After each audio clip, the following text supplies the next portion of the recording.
And I tried hard to be proud of my service, but all I could feel was shame. And racism could no longer mask the reality of the occupation. These were people, these were human beings. I've since been plagued by guilt anytime I see an elderly man, like the one who couldn't walk, who we rolled onto a stretcher and told the Iraqi police to take him away.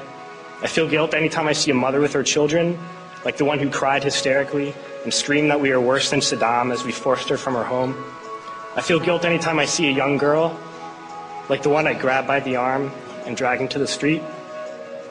We were told we were fighting terrorists. The real terrorist was me, and the real terrorism is this occupation. Racism within the military has long been an important tool to justify the destruction and occupation of another country. It has long been used to justify the killing, subjugation, and torture of another people.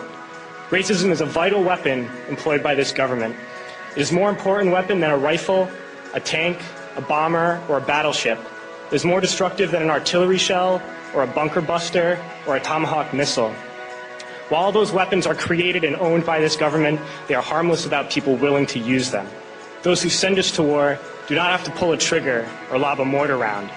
They do not have to fight the war, they merely have to sell the war. They need a public who is willing to send their soldiers into harm's way. They need soldiers who are willing to kill and be killed without question. They can spend millions on a single bomb, but that bomb only becomes a weapon when the ranks of the military are willing to follow orders to use it. They can send every last soldier anywhere on earth, but there will only be a war if soldiers are willing to fight. And the ruling class, the billionaires who profit from human suffering, care only about expanding their wealth, controlling the world economy. Understand that their power lies only in their ability to convince us that war, oppression, and exploitation is in our interest. They understand that their wealth is dependent on their ability to convince the working class to die to control the market of another country. And convincing us to kill and die is based on their ability to make us think that we are somehow superior. Soldiers, sailors, Marines, airmen have nothing to gain from this occupation. The vast majority of people living in the U.S. have nothing to gain from this occupation. In fact, not only do we have nothing to gain, but we suffer more because of it. We lose limbs, endure trauma, and give our lives. Our families have to watch flag-draped coffins lowered into the earth. Millions in this country without health care, jobs, or access to education must watch this government squander over $450 million a day on this occupation.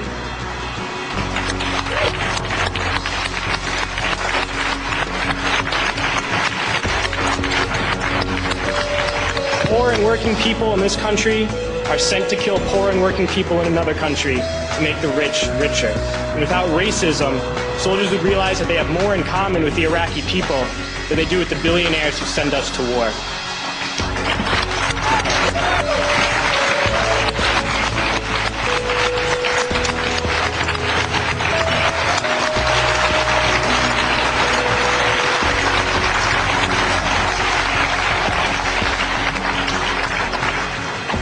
I threw families onto the street in Iraq, only to come home and find families thrown onto the street in this country, in this tragic and unnecessary foreclosure crisis.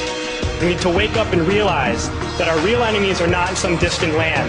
They're not people whose names we don't know and cultures we don't understand. The enemy is people we know very well and people we can identify.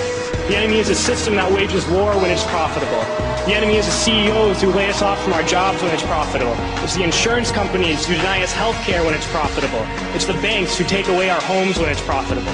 Our enemy is not 5,000 miles away. They are right here at home. If we organize and fight with our sisters and brothers, we can stop this war, we can stop this government, and we can create a better world.